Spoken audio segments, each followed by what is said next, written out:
Entonces, la idea es como promover el periodismo cultural que ya desapareció de nuestro país por alguna razón, los medios, lo que quieran.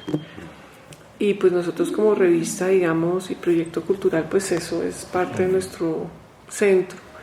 Entonces ellos nos apoyan con unas pautas pequeñas y nosotros dijimos siempre. Entonces apareció esta oportunidad, nos parece bomba.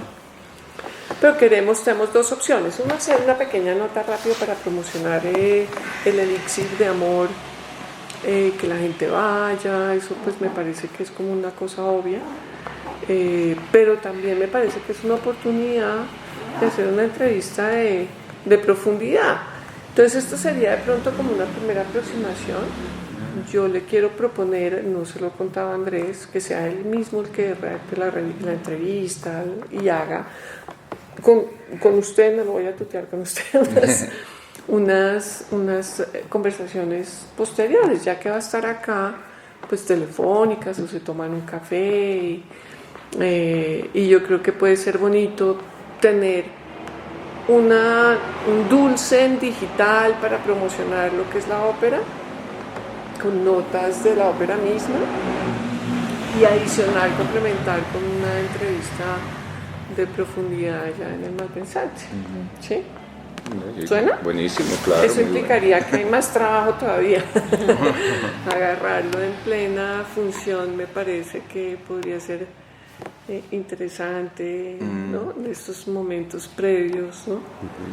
Sí. Entonces lo que haríamos María Gabriela y yo, digamos, María Gabriela preparó unas preguntas muy hermosas, pero hagamos una primera conversación y con eso empezamos a generar un espacio. Vale, de acuerdo. ¿Por dónde empezamos? Por una lágrima furtiva, una furtiva lágrima. Una furtiva lágrima. Uy, eso me encanta. Sí, es una bellísima área.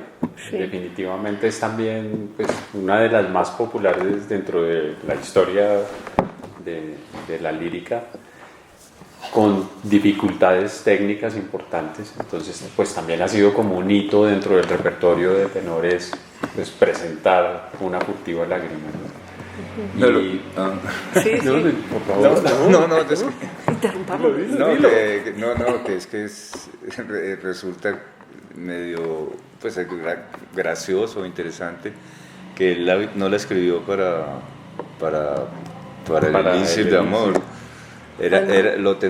La sacó de un cajón porque estaba como corta la ópera y se opusieron mucho porque rompía el ritmo de la... O sea, es una ópera que viene, digamos, al trote y de repente, entonces como que hubo mucho rechazo y finalmente pues él insistió y se volvió esa área tan famosa, pero es interesante que a veces de las casualidades que terminan sucediendo en la vida. Así es. Y bueno, ayer justo que se dio un primer ensayo con nuestro tenor, el colombiano Julián Henao, que les presentamos un rato, que va a interpretar ese rol de Nemorino y será el responsable de sacar adelante una furtiva lágrima. Era vital escuchársela, ¿no? Sí. Como la gran expectativa, bueno, que vamos a escuchar. Y fue un trabajo muy lindo porque, además, a propósito de lo que dice Sergio, esa furtiva lágrima que está un poco fuera del contexto, como lo dice él, se le va a dar un matiz de romanza, de gran canción y decíamos con Julián que claro, pues, está escrita de esa manera y así la vamos a vivir en el Teatro Mayor con orquesta, full orquesta, arreglos de orquesta, pero es definitivamente un tema que merece también ser interpretado tal vez con los aires de una guitarra, ¿no? Claro, algo más una belleza muy particular y es lo suficientemente íntima, y de hecho pues Sergio tiene pensado, ¿no? Un momento muy especial para cuando suena la furtiva. Bueno, y cómo es esa vinculación de Sergio, me decía René ahorita que estábamos en el corredor, de Sergio en este mundo de la ópera. ¿Sí lo había hecho antes o cómo es eso? No, pues es que la historia es larga. A mí me gusta mucho la ópera de antes. O sea, desde China, que estaba prohibida la ópera, entonces la oía en casa. Claro. No sé, porque cuando yo vivía en China la música clásica estaba prohibida, pero no había nada en reemplazo, porque pues aquí si prohíben la música clásica hay como 50 músicas más que se pueden oír. Allá no era la época de la Revolución Cultural. Sí. Entonces cuando yo llegué a Londres, no había música en ese momento, ¿qué había? No había, no. Pues habían los cantos revolucionarios, los cantos al presidente Mao, y era marchas, ¿no? Y hacían óperas chinas con mensaje revolucionario. La muchacha de los cabellos blancos, el ejército rojo de mujeres, ¿no? Y entonces cuando llegué a Londres a estudiar cine, pues apenas llegué, había ópera por todos lados. En Londres, Covent Garden, que a sus temporadas, el National Opera House, que canta la ópera en inglés, y en todas las ciudades ahí hacen óperas que a veces son muy cursis y eso, pero yo iba. Entonces cuando vine aquí, que casi no había ópera, pues todavía casi no hay ópera, yo iba.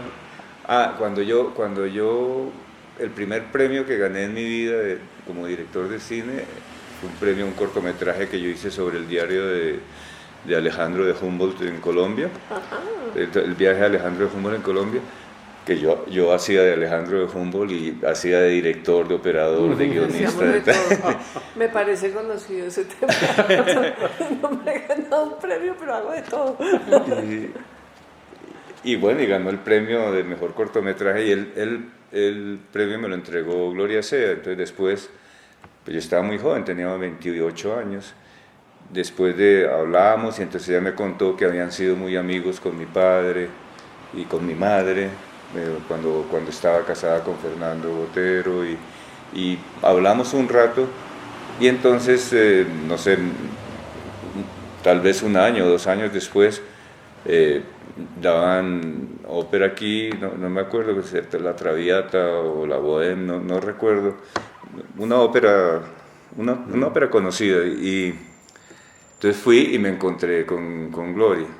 Pues casualmente me la encontré y nos conocíamos, entonces hablé con ella y pues le conté que me gustaba, le conté esta historia de que de chiquito no me gustaba, y entonces nada, y al año siguiente otra vez nos encontramos, entonces yo digo, pues como que es de verdad que le gusta, y al tercer año también otra vez. Y bueno, ya ahí yo ya me fui a otras cosas y yo no volví nunca a la ópera. Y un día en su apartamento hizo una recepción, no me acuerdo con qué motivo, una de esas fiestas grandes, no sé, como 50 personas ahí. Entonces me cogió y me llevó a un rinconcito. Que algo acostumbraba a Gloria Sea. ¿Cómo? Algo acostumbraba a Gloria Sea. Ah, sí. Entonces me cogió y me llevó a un rinconcito y dijo, tú tienes que dirigir una ópera. Esto fue hace como 12 años, ¿o sí? ¿Hace cuánto murió Gloria? 4, 6 años. ¿6? 3. ¿3? Hace 3. 2019. Entonces esto fue hace como 8 años, digamos, no sé. Sí. Me dijo, y yo le dije, mira, para mí sería de verdad un sueño poder dirigir una ópera. Entonces empezamos a hablar con Gloria, pero justo en ese momento me salió una película, y entonces después para la siguiente temporada otra vez me dijo, y otra vez no pude, porque es que el problema con una ópera es que hay que comprometerse con mucha anticipación. O sea, pues por lo menos hay que firmar un contrato 6 meses antes, porque si no, o sea, se puede... Sí. No es para mañana que cantamos una futura. No, y hay que contratar orquesta, teatro, solistas o coros. Es como hacer una película, como hacer un largometraje. Entonces, cuando ya había muerto Gloria, me encontré con René en Madrid y dijeron, vamos a revivir ese viejo sueño de Gloria. Y entonces planeamos, y dije, bueno, ahora sí, esta vez sí, y empezamos a planear a ver qué ópera hacíamos y eso, y estábamos en eso cuando la pandemia.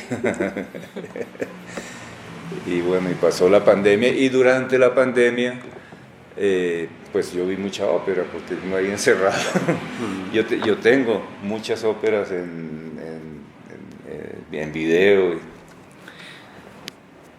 y casualmente vi una versión del Elixir de Amor dirigida por Rolando Villazón, que sucede en un estudio de cine que están rodando una película, un western, y él actúa y dirige la escena. Es que él es muy listo.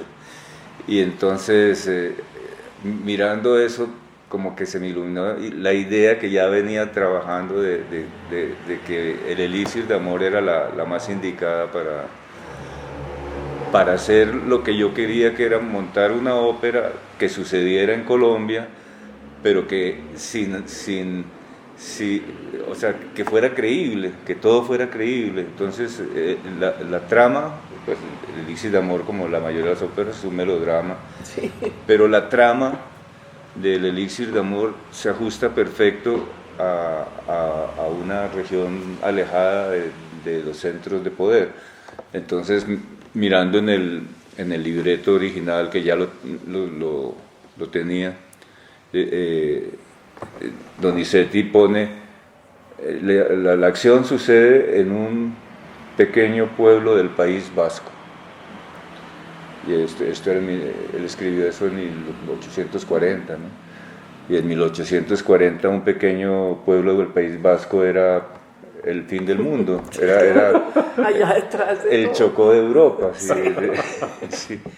Y entonces empecé a pensar cómo buscar un sitio donde pudiera suceder en Colombia. Entonces llegué rápidamente a la conclusión de que la historia funcionaría muy bien en una ranchería guajira. Yo he rodado mucho en la Guajira, porque allá rodé Escalona, antes había rodado con un equipo japonés, estuve un mes rodando en... Y la Guajira tiene su encanto y su magia. Claro. Y su guayú. Claro. Y su guayunaiki. Entonces quedó como muy fácil para que Adina, una princesita guajira, Nemorino, un pescador,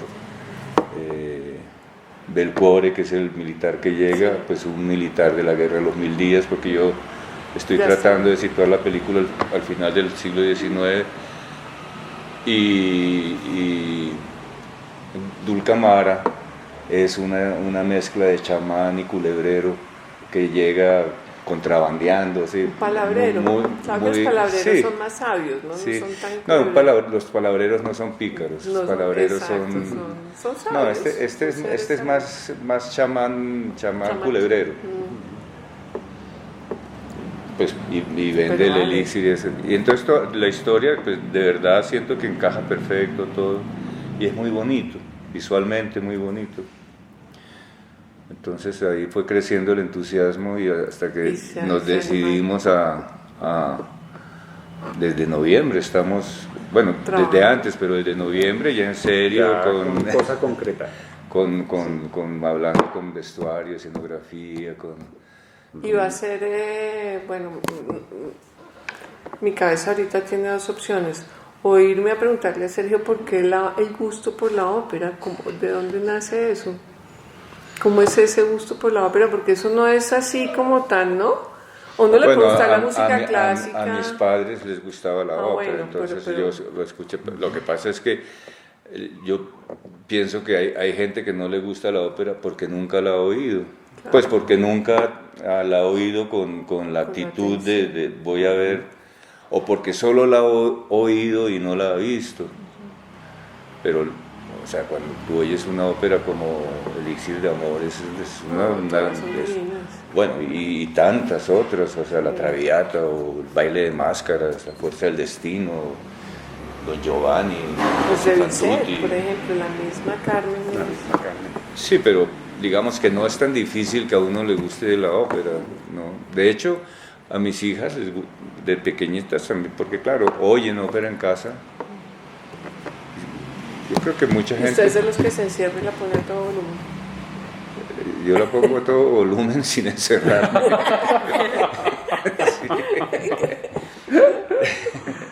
Sí, pues no a todo, porque tampoco me gusta que sea... ¿Canta, pero Sergio? ¿Sergio canta? No, o sea, yo no sé... No, entonces más visual y más que... O sea, yo puedo, cuando están cantando, yo puedo tararear casi todas las óperas que más me gustan, pues casi me las sé casi todas de memoria. Bueno, la Traviata, por ejemplo, yo creo que la puedo tararear con ellos, ¿no? Como acompañándolos. Pero sí, me gusta mucho. Entonces Bueno, es un sueño, es la primera vez, ¿no? Sí. Qué fascinante. Y esa directoría de escena, digamos, es una directoría...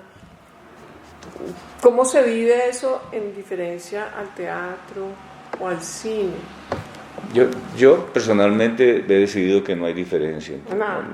Sí, hay unas diferencias técnicas, pero bueno, yo vi en Covent Garden, vi óperas dirigidas por Zeffirelli, por Visconti, vi muchos directores de cine, Rossi, Francesco Rossi. Sí, hay muchos directores que han dirigido ópera porque finalmente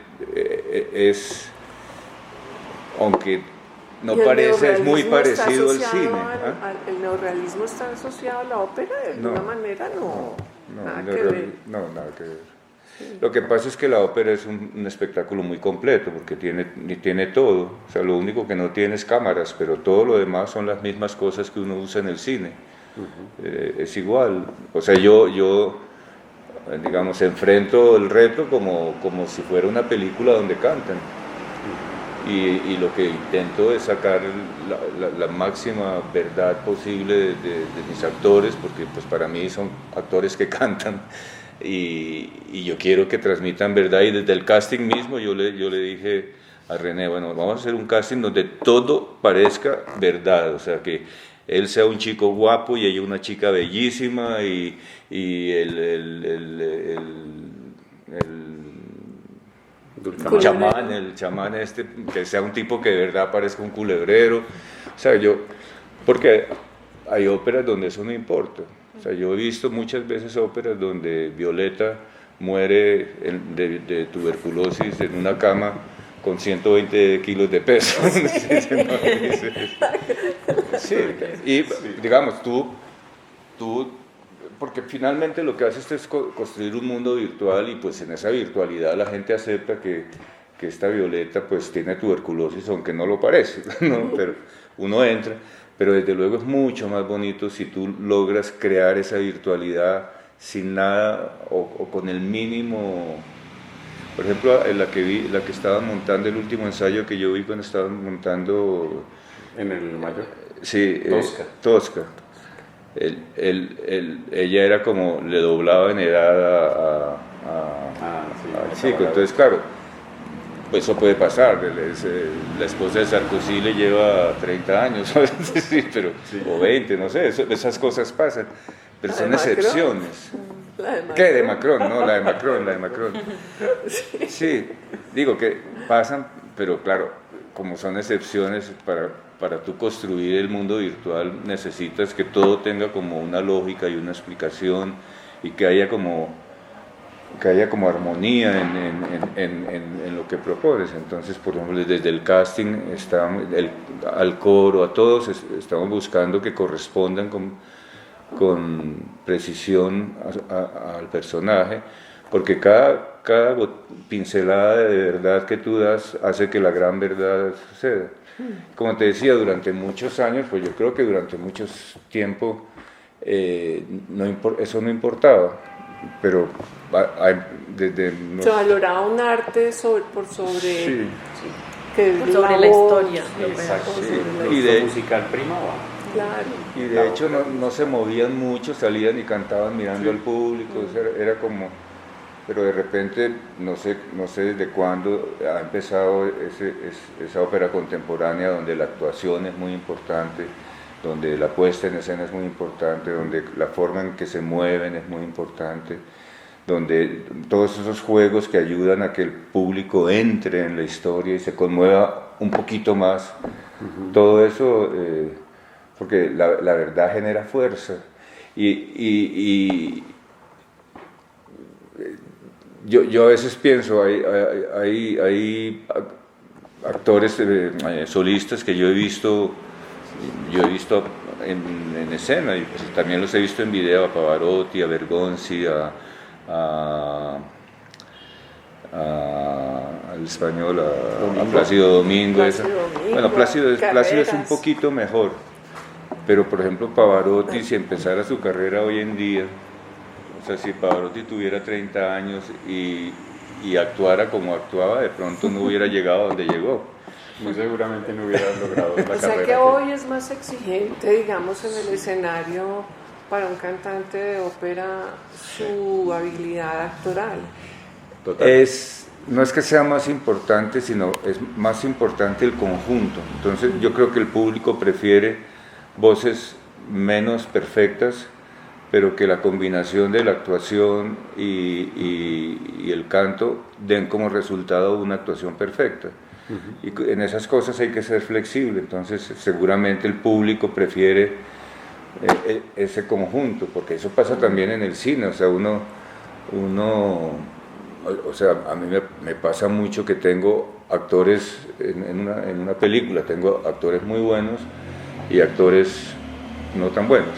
Pues a mí me toca convencer a los actores muy buenos de que bajen el nivel, porque a mí me importa más el resultado del conjunto que el brillo de un actor individualmente. Aquí sucede un poco lo mismo. Entonces, hay que de pronto ceder un poco en... Yo, por lo que oí ayer, no estamos cediendo nada. A mí me pareció fabuloso. Y hoy te digo sí. que también ya escuchando a la soprano, sí. muy buena. Sí. ¿Sabes que ese proceso de formación también se transformó en ello, ¿no? Los programas de formación en canto, en música, se concentraban netamente en lo musical, y en las últimas 2 décadas, programas de formación en Colombia a nivel mundial también ya se preocupan por este otro componente. Claro. Pueden ser convincentes, sí. Cuenten con herramientas de actuación realmente contundentes. La construcción de los personajes, ¿no? Si un tenor de las características de Julián va a desarrollar una carrera haciendo cierto tipo de personajes, ok, tienes que parecerlo, ¿no? Sí. Entonces también físicamente, ¿cómo logras hacerlo? También desde un compromiso del cuidado físico y de conservar ciertas características, pues que efectivamente a la hora de presentar un casting permitan darle esos niveles de verdad de los que habla Sergio. Yo quería hacer una pregunta, y es, construyendo todo esto de lo real con elementos, digamos, de las comunidades wayuu, de lo que es Colombia, cómo fue esa construcción de los personajes, ya teniendo en cuenta pues las particularidades de las comunidades, de las vestimentas, bueno, cómo se visten, cómo se ven, cómo fue integrar eso a esto de hacerlo muy real, la historia. Sí, bueno, todo se basa en una abstracción, o sea, porque para arrancar, pues la gente de la vida real no canta, sino que habla, entonces ya está saliendo y estás en un escenario, entonces todo estamos trabajando en abstracción, la escenografía, te muestro, aquí tengo.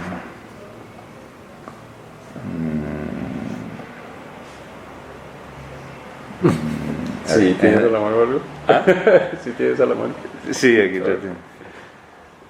Y eso es un trabajo, me imagino, que de equipo, ¿no? Sí. La verdad, pues por fortuna, yo creo que también hemos logrado un lindo trabajo. Sergio tiene pues como una mano derecha muy importante, el director de arte, Felipe Doté, con quien ha trabajado en varios proyectos desde el audiovisual, pero vino a hacer la dirección de arte y empieza con Sergio, ¿no?, a construir eso de lo que tú te estás preguntando. Por nuestro lado, entonces, desde ópera sumamos gente a ese equipo, como por ejemplo la diseñadora de vestuario, Luisa Toro, que hizo un trabajo muy juicioso de la mano de ellos de esa investigación. empezar desde encontrar archivo fotográfico de hace un siglo, cómo eran los guayú en esa época, qué pasaba en la Guajira, cómo se veían, cómo vestían, y empieza a encontrar de alguna manera ciertas transformaciones a lo que en el imaginario actual tenemos de la Guajira o los guayú, ¿no? Y bueno, lograron de esa manera con Sergio construir cada uno de los personajes, ese Dulcamara, ese culebrero. Entonces Sergio dice que es como el típico comerciante antioqueño, este paisa que se movió por todo el país, ¿no? Y entonces así un poco se fue construyendo ese personaje, tomando fuerza. Por ejemplo, este es la base, ¿no? Que se supone que es el desierto, las dunas, sí, los cactus, todo eso. Entonces, diga, con este mismo principio se hacen el vestuario, o sea que no intenta hacer una investigación antropológica de vestuario, sino como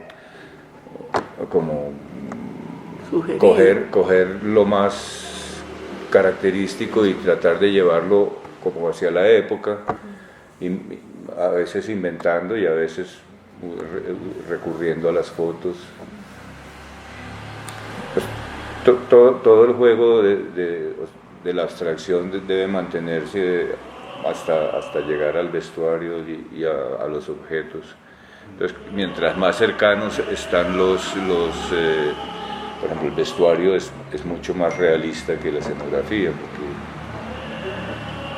pero se mantiene un poco esa idea de... Y lo lírico, lo guayú juega un papel importante. ¿Cómo ha sido eso en esa construcción? ¿Ha habido sueños de parte suya? ¿De lo onírico, los sueños? Sí, es que inspiraciones. Como te decía, yo he oído muchas veces y conozco bastante la Guajira. Yo en Colombia pues conozco muchas zonas, pero esa zona que va del Cesar y la Guajira, he pasado 1 año y medio más o menos rodando, cuando hice la serie Escalón. El meterse en esa zona va más a una fascinación estética, digamos, de la cultura, o a de verdad como a, de pronto, oiga, me atrae un poquito más esos guajiros y los guayú, ¿no? Guajiros, pero son atrapadores, ¿o no? Sí, pero digamos que en la ópera no, es que lo digo, entonces grabé, hice, pero es que yo he tenido, y acaban estando ahí. Entonces mi pregunta va más como, ¿no? No, acá en la ópera no se alcanza a llegar a esos niveles, porque es todo muy, o sea, es anecdótico, es el marco para que suceda una historia de amor, no estamos entrando en muchos detalles. Lo que queremos es que de alguna forma ambiente la historia de amor, y que sea creíble, y que se sienta que es nuestra Guajira, ¿no? Pero si uno hace una película, ya toca entrar al nivel de investigar, como cuando yo hago las películas. Yo, por ejemplo, cuando hice La Estrategia del Caracol, pasé como 1 año visitando inquilinatos. Tenía un inquilinatólogo, un tipo especialista, sí, un especialista de vivienda compartida, y entonces entra uno porque uno puede transformar los personajes, pero estos personajes ya vienen hechos. Entonces hay ciertas sutilezas que se pueden corregir. Por ejemplo, Nemorino, en casi todas Nemorino, el protagonista, en casi todas las versiones que yo he visto en video o en ópera real, es siempre un tontito,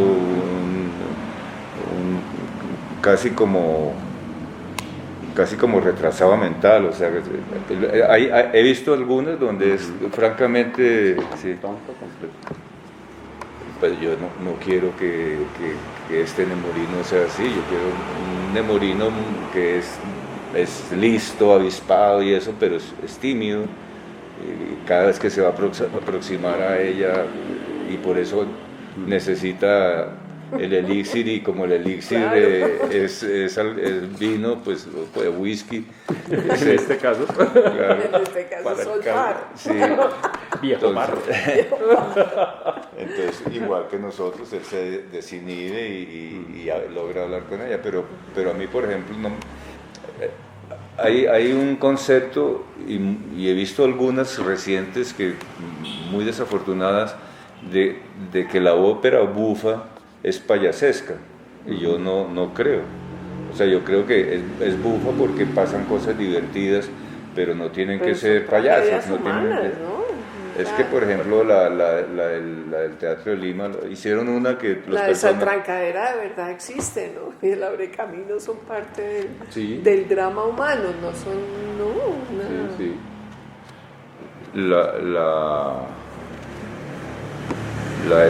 Esa que los personajes eran de Botero. Sí, inspirado en personajes de Botero. Todos así como gorditos y con los trajes de Botero y todo, ¿no? A mí me da la impresión de que eso, en vez de divertir más, divierte menos. Es un riesgo, ¿no? Es un gris difícil, un camino difícil que puede caer. Hay una cosa que, pues, pensando un poco, cuando lo preguntabas, que sí ha pasado, y con Felipe liderando esa dirección de arte, es que hemos buscado como... Espérate que tengo un problemita aquí. Como dos líneas de orientación de cultura guayú que ha sido fabuloso, y estamos muy agradecidos. Por un lado, el apoyo de la Fundación FUCAI. Fundación FUCAI. ¿Conoces esta organización que dirige Ruth Chaparro? Sí. Una maravillosa mujer que trabaja por las comunidades indígenas en Colombia, y justo con los guayús, y que trabaja de lleno en programas de nutrición, de distribución de agua potable, ayuda también a las mujeres tejedoras allí. Sí. Así que sí que conocen de fondo la cultura. Y otro que, pues, nos encontramos, terminó siendo la modelo para el comercial de televisión, y se convirtió, la verdad, en una mujer súper generosa, compartiendo con nosotros aquí muchos asuntos. Una princesa guayú de una casta de Nazaret, de la Alta Guajira, se llama Eliana Brito. Entonces, por ejemplo, nos sirve mucho para confirmar, por ejemplo, técnicas de tejido, cómo realmente se elabora cierto tipo de trenzados, y si lo estamos haciendo bien. Nos enseñan trucos sobre confección de algunas piezas, reforzar significados que no teníamos claro, ¿no? Y de esa cosa mística de la que tú hablas, pues no sé, a veces sí aparece. Por ejemplo, cuando grabamos el comercial, esta mujer llegó de una vez maquillada para el comercial. Y yo le dije, bueno, Eliana, ok, ¿y por qué vienes así, no? O sea, ¿cuál fue el maquillaje que te pidiendo? Es que en sueño supe cómo debía venir para el comercial.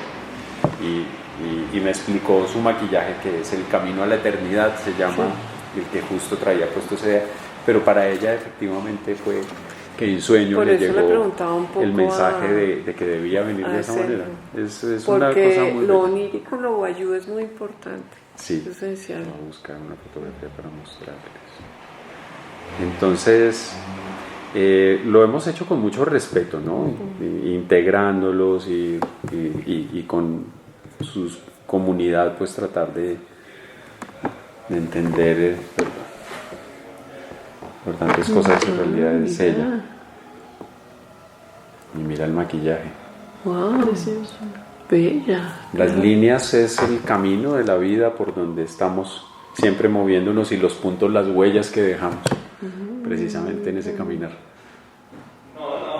Muy impresionante, sí, ¿no? Y estamos intentando ser muy respetuosos. Por ejemplo, el maquillaje, que es un mineral que se encuentra allí en la Guajira. Pero si es que mi pregunta de los sueños no es loco, ¿no? Por eso yo quiero saber cuál fue el sueño que le contaba de cuando la modelo Eliana, la princesa guayú de Nazaret, vino.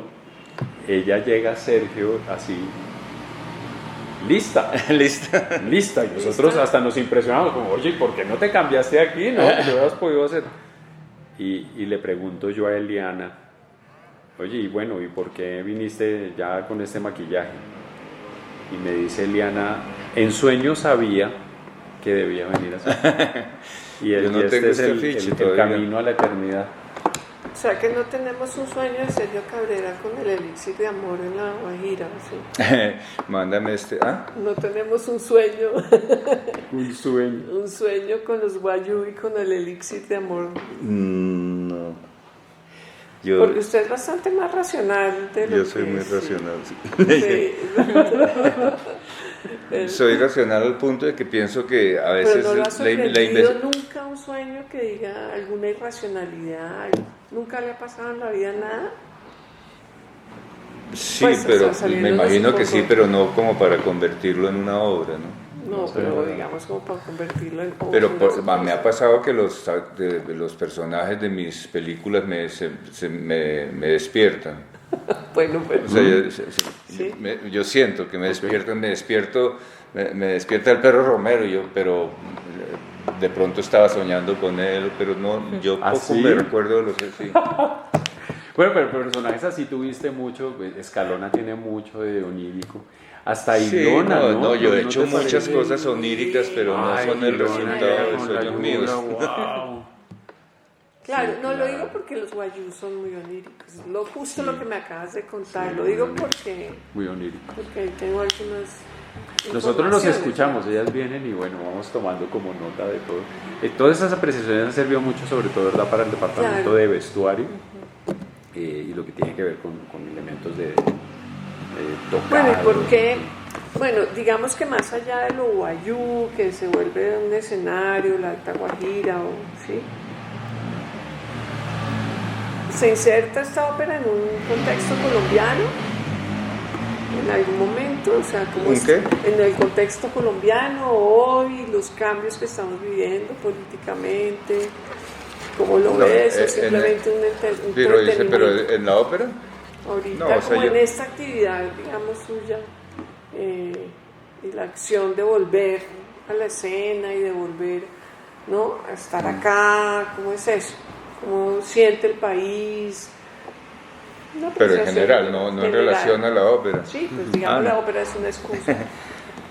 No, yo siento, a mí me gusta mucho el giro que está tomando el país, me parece súper apropiado y oportuno, o sea y me parece más que justo que varias generaciones de gente con ideas muy brillantes que han estado represadas porque eran ideas demasiado liberales para este país tan conservador, tengan la oportunidad de participar y de proponer puede que no cambie nada, ¿no? Pero qué bonito poder intentarlo.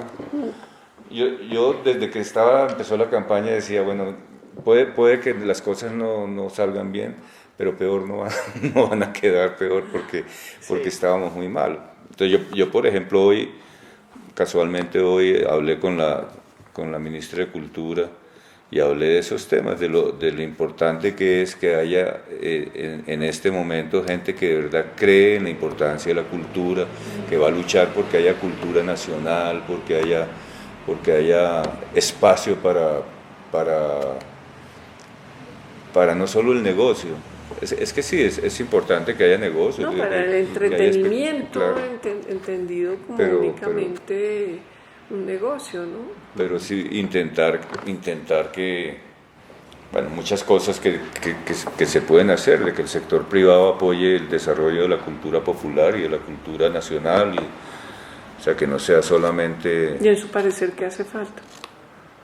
¿Qué sería? Si usted fuera Patricia Ariza, ¿qué no, yo creo que las políticas del Estado pueden... ya hay cierta protección, poca, mínima. Se puede buscar, pues son procesos complejos, pero se puede buscar colaborar, o sea, que la industria privada colabore en proyectos que es la esencia de esa idea de la economía naranja, que a mi modo de ver se está aplicando de una forma errónea. Para otro lado. Sí, entonces o sea, el encuentro estaba para el lado que no era. Para el lado de los empresarios. Entonces que sí, debe haber, y yo creo que se puede corregir. La la idea de la economía naranja no es una idea de Duque, es una cosa que funciona y funciona muy bien. En Inglaterra funciona perfecto, claro, en Argentina sí. nos llevan años, la ley del cine nació pues allá, acá no... Sí. ¿A qué le metería usted más fuerza, digamos, en eso?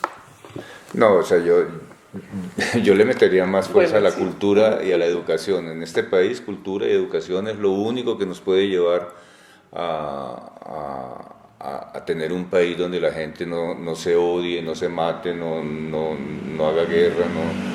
O sea, conseguir la tolerancia es una tarea muy compleja y realmente el arte tiene una función muy importante, porque, y no hablo de la cultura, sino del arte. El arte tiene una función muy importante porque cuando tú ves un cuadro así y sientes una emocioncita, dices, qué cosa tan bella, esa emocioncita, aprender a manejar esa emocioncita es importante, porque uno descubre que tiene una capacidad de sentir, tiene una capacidad de emocionarse con lo bello, con lo triste, con lo terrorífico. Entonces, la gente que tiene opción de llegar a las obras de arte, al cine, a la pintura, a la literatura, todo, es gente que aprende a controlar sus emociones y entonces cuando llegan los momentos difíciles, pues sabe controlarse. Porque uno ve una película y puede sentir deseos de matar, ¿no? Dice, o que maten a alguien, ¿no? Que lo maten. Pero ese es un sentimiento sano, y aprendes a dosificar, a controlar, a manejar, y yo creo que es una función importantísima para un país como el nuestro. Yo creo que así todos los europeos se matan entre ellos, pero la vida cotidiana es más fácil, ¿no?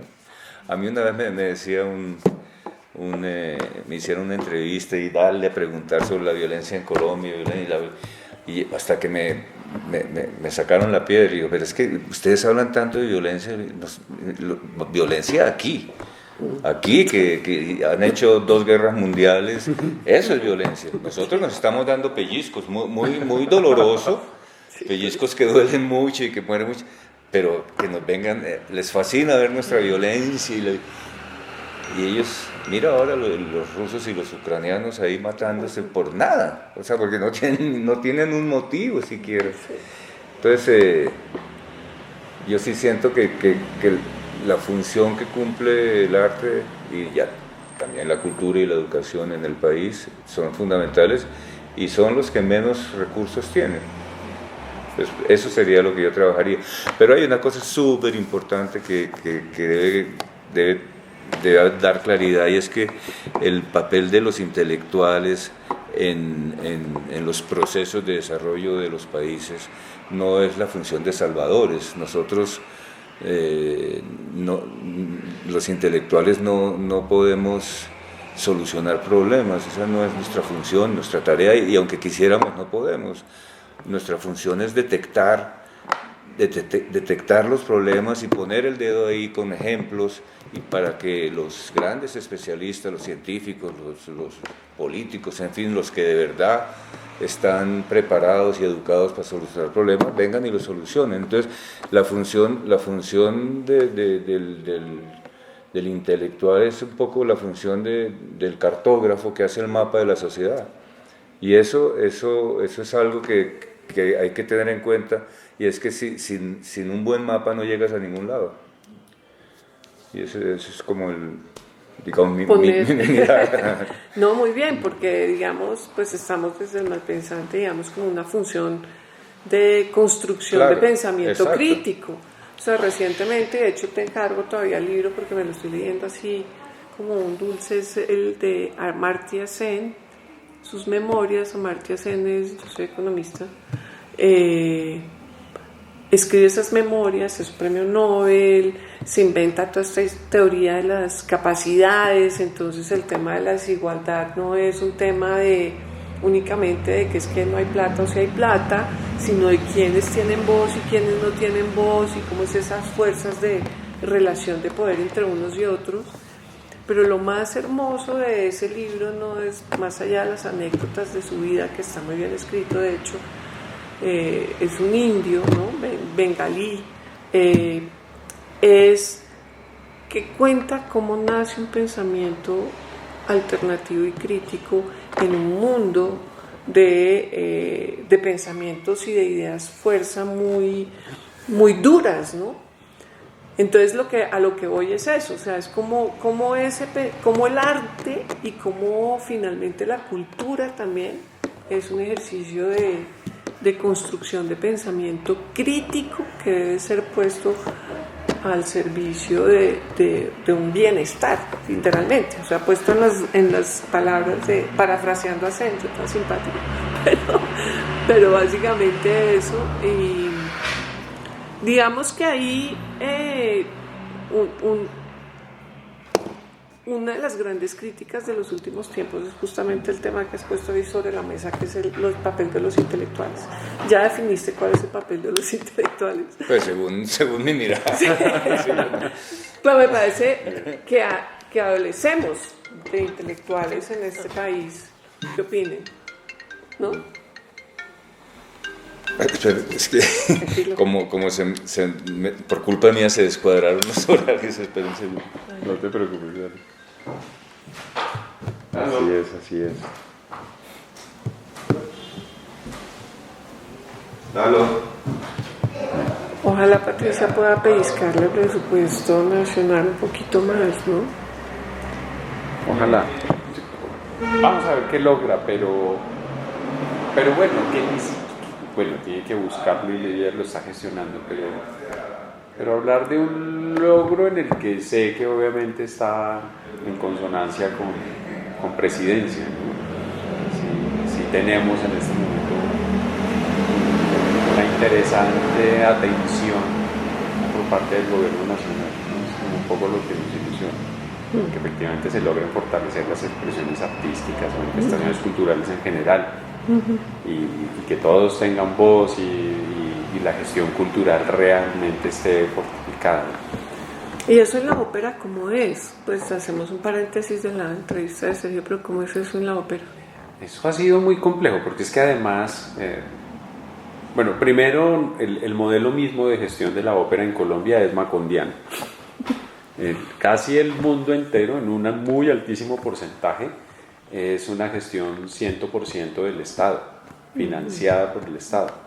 Y pasa un poco porque la verdad es que producir ópera es muy complejo, es un proyecto de largo aliento, tiene unas etapas de producción muy, muy grandes, como un poco lo describió Sergio.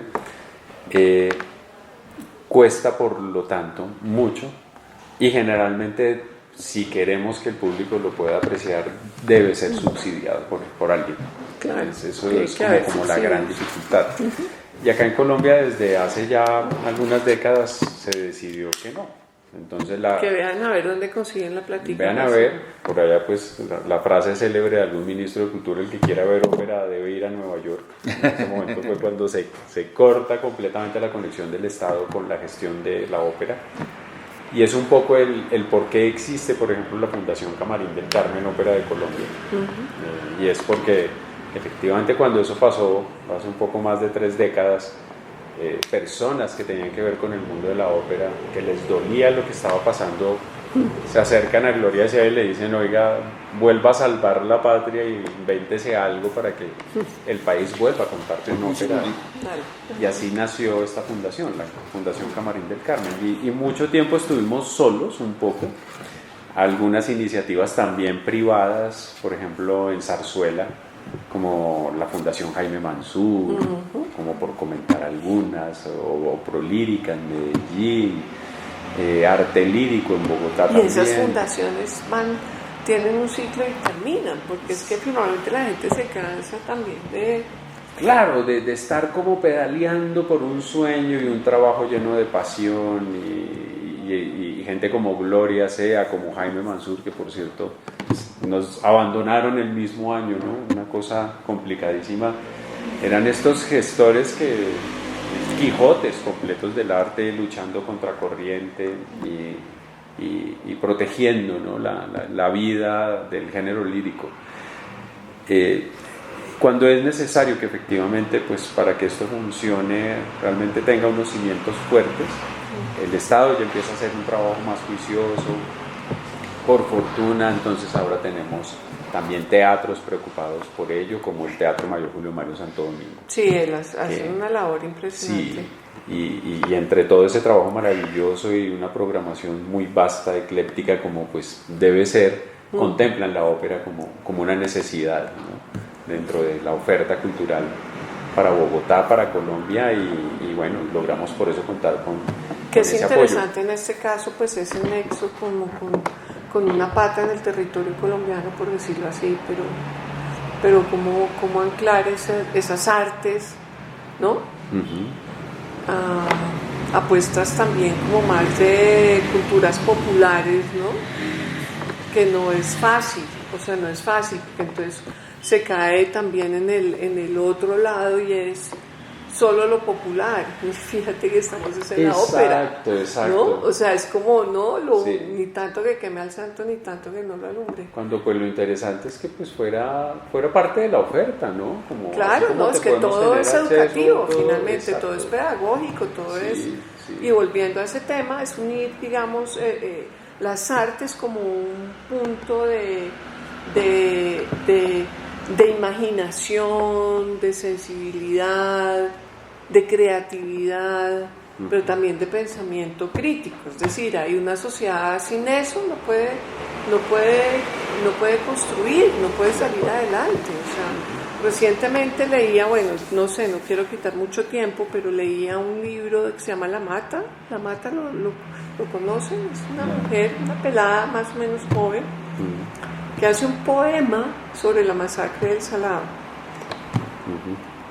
Es decir, vemos este momento en que el arte de alguna manera quiere narrar lo terribles que somos, ¿no? Los espantos, las comunas, todas estas guerras, que me parece que es un momento interesante y necesario, pero en este caso esta mujer que no está en Colombia logra hacer un poema alrededor de semejante evento tan nefasto. Y yo creo que estamos pasando una barrera, y sí, del sonido, que es una barrera de contar país y de hacer país y de proponer, digamos, el arte como un ejercicio dinamizador de, no sé, la conciencia, pero más en un tono más creativo, o sea, mucho más propositivo, no entretenimiento, pero sí, sigamos destrozándonos las vísceras de decirnos lo terribles que somos, pero a la vez también creemos, ¿no? Creemos que voy a unirlo con una cosa que usted dijo muy fuerte, que es la verdad tiene fuerza, ¿sí? Yo diría que la belleza tiene fuerza también, ¿no? Que eso es el arte. Entonces esas dos cosas tienen que contarse de una manera distinta. ¿Cómo es eso de la belleza en este proceso ahora? ¿Funciona? No, la belleza sí, también es un generador de emociones y el ser humano ama la belleza siempre. Eso sí no depende de la educación que se tenga. ¿Será que no? No. Usted hablaba de ese contacto, de ese nexo, como cuando se ve algo, se siente algo. ¿Es eso belleza o es...? No, pues yo creo que, digamos, un campesino, ¿sabe? Tiene su apreciación de la belleza de los paisajes y de sus árboles, sus animales. Yo creo que uno va aprendiendo de su entorno y va construyendo, pues que es el origen del arte, de buscar representar lo que se está viendo. En las cuevas de Altamira, que lo que hacen es mostrar lo que está por fuera de la cueva. Sí. Y yo sí creo mucho en la belleza.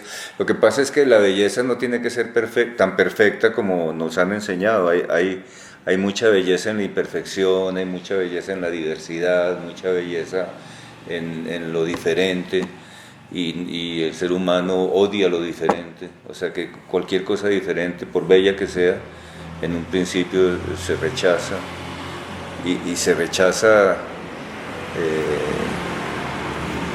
por desconocimiento, ¿no?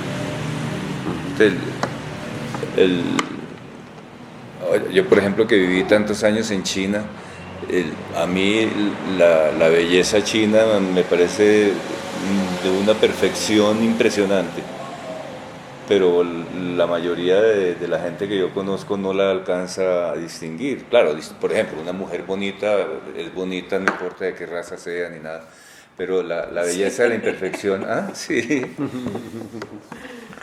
pero la belleza de la imperfección y de la diversidad, todo eso es lo que tiene que salir a relucir en las películas, en el arte, en la literatura. En una ópera como esta es muy difícil. O sea, la función social de la ópera es más mantener vivo una forma de arte que si no hubiera amantes de la ópera desaparecería probablemente. Y probablemente desaparecerían estas perfección o sea, el nivel de perfección que tiene un solista de esto es una cosa aterradora. O sea, ¿cómo hacen? Son más perfectos que cualquier instrumento. Y claro, eso, si desaparece la ópera, van a desaparecer también, pues primero desaparece la ópera, después desaparecerán los conciertos líricos, y después dirán, no, pues que desaparezca también el ballet, y que también, porque la gente no anda en puntitas por la calle, y así termina uno desmantelando todo el arte. Yo creo que el arte tiene una ecología y hay que defender todo. Todos, los peces grandes y chiquitos, y los elitistas y los populares, claro. Y darle la oportunidad a todos que conozcan que nosotros nos pasó algo hace cerca de 4 años. Teníamos como un pálpito, una necesidad de trabajar en procesos de formación de públicos en niños y adolescentes. Y ahí arrancó un programa que llamamos Mi Universo Ópera, y fue llevar ópera a los colegios de Bogotá, a todo tipo de colegios. Y un día estábamos en un colegio público en el barrio Prado Veraniego. Llevamos unos cantantes, hicieron una presentación, un concierto para los chicos. Hacíamos 2 funciones ese día en ese colegio. Terminada la primera función, coincidía con el descanso, el famoso recreo de los chicos en el colegio. Todos salen al patio, obviamente, a jugar y compartir sus onces y esto, y nosotros también salimos a ese patio.